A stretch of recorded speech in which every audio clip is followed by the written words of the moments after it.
October 25th or 26th here today. Kind of rainy here, drizzly in Minnesota.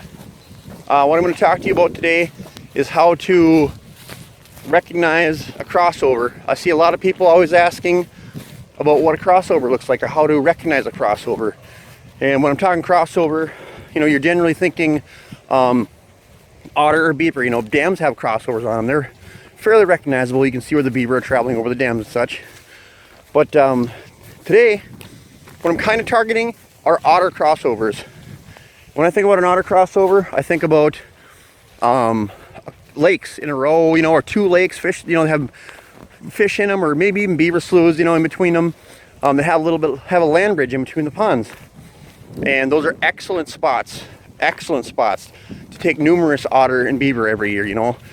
I can usually pick up my 4 otter within the opening week of season, you know, because I have a few spots that I'm out on a scouting trip today for trapping season, and I'm out on a big wildlife, well, it's all state land. There's a big deer trail that goes through here, I just noticed. But there's all these are former rearing ponds the DNR used to stock fish in, and they don't anymore. And you're allowed to, you know, duck hunt back here, trap back here, do whatever you want. But one of the things I wanted to key in today on was a crossover. Because people always ask, you know, what's a good place to catch otters, you know, and beavers for that matter. But today it's mostly, you know, I'm just thinking more otter than beaver, but you could easily catch both of them in this exact scenario.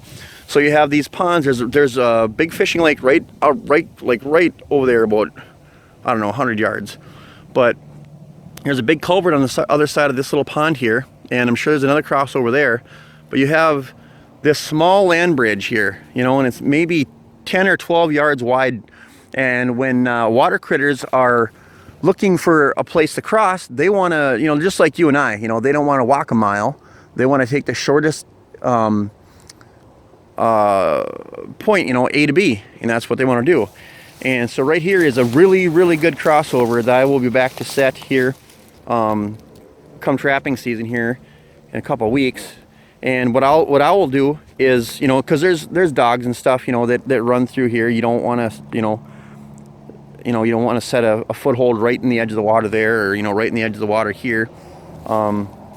What your best bet would be to make a, you know, out there on the edge, you know, maybe make a drowning or diving set, you know, with the 330 underneath a log or something, you know. But I mean, and this is any wildlife area you're gonna have the chance of seeing, having a dog come by. But just, you know, always target the best areas where you're gonna avoid a dog, you know.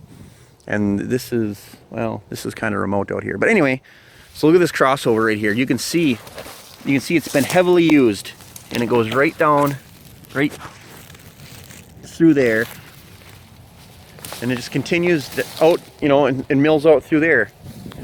So, you know, this pinch point is going to go all the way out to the tip of where the rushes start. So you could make your set out there, or if this was private property, you know, you could set even closer, because then you don't have to worry about, you know, stuff like that. But here's another, you know, look at this really good spot here, right where this crossover goes into the water here. You can see where everything's been coming up and over, you know, right here and right there. I mean, you could, you know, put a diving set out in the edge of the rushes or whatever you wanted to do, however you wanted to set this up.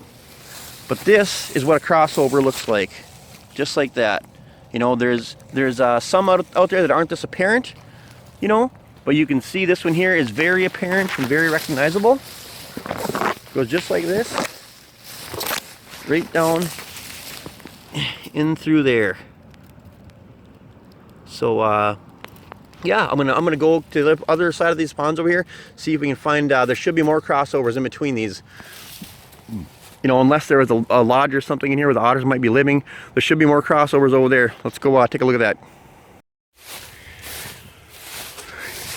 Here is another spot. This is in between the next piece of these two ponds here, and there should be a crossover here someplace. Okay, yep, here's one. There's one right here. It probably goes through the rushes here, and it looks like, you know, it looks like beaver have been working here. So there's probably a beaver lodge in this pond somewhere. You know, there used to be. I trapped them a few years ago, and I haven't seen any since. But let's see here. There should be. Whoa! So look at this. This is what I almost stepped in. I can already see this. So look at this. Look at this crossover. Look at it. And this thing is hidden. Look at that. I'll get my camera down in here so you guys can see it. Look at look at that crossover. Hidden through in the grass from everybody else.